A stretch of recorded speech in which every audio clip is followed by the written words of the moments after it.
Baiklah, salam semuanya. Perkenalkan, nama saya Edis Rizal dengan NIM 6304221506 dari Prodi Rekayasa Perangkat Lunak kelas C semester 4. Saya akan mempresentasikan tugas akhir saya untuk mata kuliah interaksi manusia dan komputer dengan judul TRAPIS atau Travel Bengkalis dengan dosen pengampu yaitu Pak Niki Hardinata MKOM. Pertama-tama, saya akan menjelaskan latar belakang. Untuk melakukan pemesanan travel keluar Bengkalis, masyarakat Bengkalis biasanya melakukan pemesanan melalui orang ke orang, melalui nomor kontak agen travel, atau bahkan melalui kontak pribadi super travel tersebut. Bahkan untuk melakukan pemesanan, masyarakat Bengkalis harus menuju ke loket agen travel tersebut yang berada di Pelabuhan Roro Bengkalis, dan ada juga yang memesan travel di Pakning setelah menyeberang demi mengurangi biaya pemesanan travel tersebut. Oleh karena itu, saya melihat kesempatan untuk menciptakan sebuah aplikasi yang dapat memudahkan masyarakat Bengkalis dalam melakukan pemesanan travel. Dengan adanya aplikasi ini, pengguna dapat memesan travel secara online dengan mudah dan cepat tanpa harus menghubungi kontak pribadi supir atau agen travel dan juga tanpa harus datang ke loket agen travel untuk melakukan pemesanan. Selanjutnya tujuan, aplikasi Trabis ini bertujuan untuk menyediakan platform pemesanan travel secara online yang memudahkan masyarakat dalam melakukan pemesanan tanpa harus menghubungi kontak pribadi supir atau agen travel dan tanpa harus memesan langsung ke loket agen travel. Aplikasi ini juga bertujuan untuk meningkatkan efisiensi pemesanan dan menyediakan informasi lengkap dan akurat tentang jadwal travel, harga travel, dan layanan lainnya yang dapat membantu pengguna dalam melakukan pemesanan travel dengan mudah. Kemudian manfaat utama yang diharapkan dari aplikasi Trabis ini antara lain untuk memesan travel kapan saja dan di mana saja tanpa harus mendatangi loket agen travel, sehingga dapat mengurangi waktu dan biaya yang diperlukan pengguna dalam melakukan pemesanan. Selanjutnya saya akan menjelaskan metode design thinking. Di sini terdapat tiga metode. Yang pertama, empati, yaitu menentukan target dari sistem yang dibuat, lalu menentukan masalah yang dihadapi oleh setiap target user. Metode ini terdiri dari target, masalah, dan solusi. Metode design thinking yang kedua, yaitu define. Setelah melakukan empati terhadap masalah dari setiap target user, maka solusi tersebut dapat dipilih untuk menentukan tujuan dari pembuatan produk tersebut. Di sini saya membuatnya berdasarkan metode How Might We, yang terdiri dari tiga. Yang pertama, membuat proses pemesanan yang gampang dan mudah dimengerti oleh pemesan. Yang kedua, pengguna dapat memesan travel di mana dan kapan saja. Dan yang ketiga, membuat sistem pelaporan yang dapat meningkatkan kepercayaan penumpang dalam menggunakan travel. Kemudian metode yang ketiga yaitu ideat. Setelah dipilih, maka akan muncul berbagai fitur yang akan digunakan pada aplikasi. Lalu fitur-fitur tersebut dipilih kembali berdasarkan prioritas untuk ditambahkan ke dalam sistem. Di sini saya memiliki beberapa fitur, yaitu berdasarkan prioritas. Yang pertama yaitu register, login, pemesanan travel, dan pembayaran. Prioritas yang kedua yaitu terdiri dari maps, history, dan sistem chatting. Dan prioritas yang terakhir terdiri dari notifikasi dan kelola profil. Selanjutnya di sini saya menampilkan eh, struktur dari user flow saya.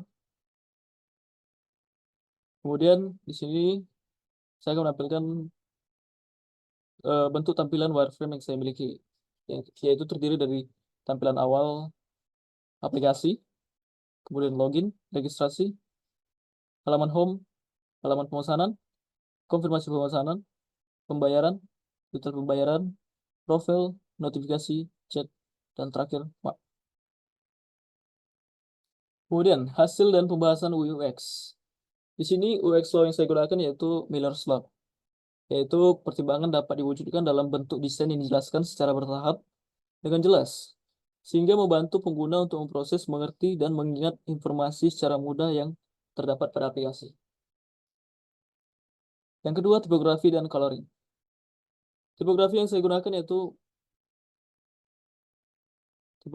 tipografi Poppins, dan color yang saya gunakan eh, dengan kode warna FC 4100 dan FF 6500 dengan warna utama yaitu orange. Kemudian UI Guidelines. Di sini saya menggunakan evaluasi heuristik, yang dimana memiliki prosedur metodis untuk memeriksa antarmuka pengguna untuk masalah kegunaan. Berikut hasil desain dan pembahasan yang saya miliki. Kemudian hasil desain dan pembahasan dalam bentuk prototyping. Di sini saya akan langsung mendemokan prototypingnya.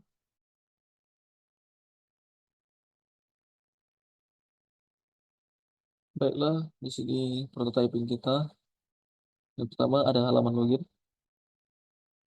Jika kita belum masukkan username dan password, maka akan memunculkan notifikasi login gagal. Maka pertama yang harus kita lakukan adalah melakukan registrasi atau sign in. Di sini kita dapat melakukan registrasi yang terdiri dari username, email, password, dan confirm password. Jika kita melakukan sign in tanpa pengisinya, maka akan munculkan data belum lengkap. Maka pertama kita akan melakukan pengisi datanya. Oke. Setelah itu kita dapat melihat password juga, password yang sudah kita isi. Oke. Maka setelah itu kita melakukan sign in. Oke, muncul registrasi berhasil dan kembali ke halaman login. Lalu kita mengisi datanya tadi. Di sini kita juga dapat melihat passwordnya. Oke, seperti itu. Baru kita melakukan login. Login berhasil dan menuju ke halaman utama. Kita mulai dari yang atas. Kita mulai dari yang atas. Ada logo notifikasi. Kita tekan akan munculkan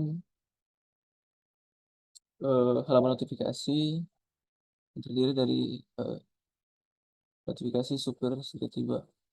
Jika kita tekan muncul itu dan logo pesannya juga berubah sudah dibaca. Kita kembali ke halaman utama. Di sini terdapat pilih tujuan, yang dimana beberapa tujuan kita yang berpusat dari Pulau Bengkalis. Kemudian ada jam keberangkatan untuk eh, tra- travel akan menjemput kita. Lalu ini tanggal keberangkatan kita, eh, kita dapat memilihnya seperti itu. Eh, Bahkan kita juga bisa melihatnya berdasarkan bulan juga, seperti itu. Selanjutnya,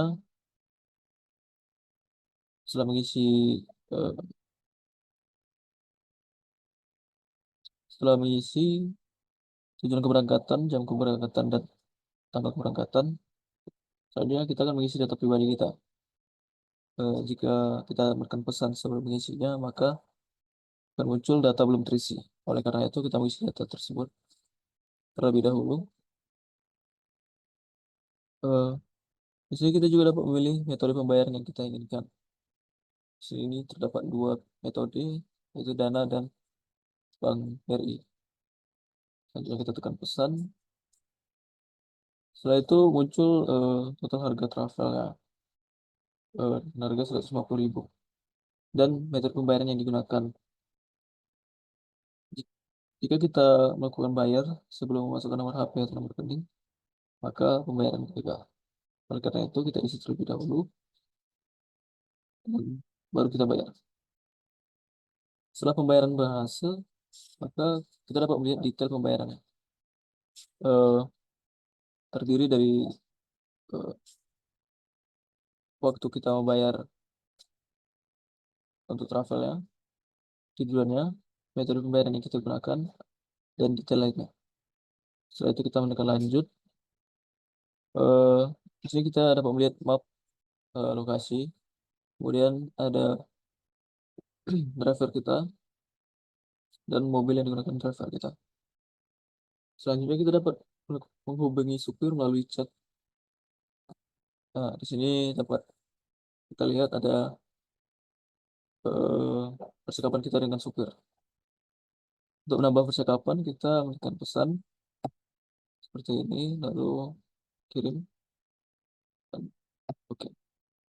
Lalu kita kembali dan kembali ke halaman Maps. Kembali lagi menuju ke halaman utama. Nah, oke, setelah itu di sini juga kita dapat melihat riwayat pemesanan. Nah, di sini ada pemesanan yang belum selesai, yang tadi. Lihat map, kembali ke Maps ya. Halaman utama. Nah, di sini Ada juga riwayat yang sudah pernah kita lakukan. Nah, tidak ada maksa karena eh, sudah sudah pernah kita pesan dan pemesanannya juga sudah selesai. Kemudian ada profil. Di sini kita dapat mengubah profil kita dengan menekan logo Pexel. Selanjutnya eh, kita dapat mengubah nama, email, dan nomor HP. Jika kita menekan edit, maka edit juga karena datanya belum kita isi. Oleh karena itu kita isi terlebih dahulu, kemudian edit dan data berhasil diubah. Oke, di sini juga ada help dan support, di mana di sini kita memiliki percakapan dengan customer service-nya. Oke, kita isi kirim chat, lalu kita kirim. Dan seperti itu. Oke, dan terakhir kita dapat melakukan logout dari akun kita tadi. Baiklah, sekian dari prototipenya. Nextnya, kesimpulan. Aplikasi Travel Menggalis ini merupakan solusi yang efektif dalam mempermudah masyarakat menggalis dalam memesan travel. Dengan adanya aplikasi ini, pengguna dapat memesan travel secara online dengan mudah dan cepat, serta dapat memilih jadwal keberangkatan dan metode pembayaran yang diinginkan. Selain itu, aplikasi ini juga menyediakan layanan Maps untuk menentukan lokasi dan layanan chat dengan supir dan customer service.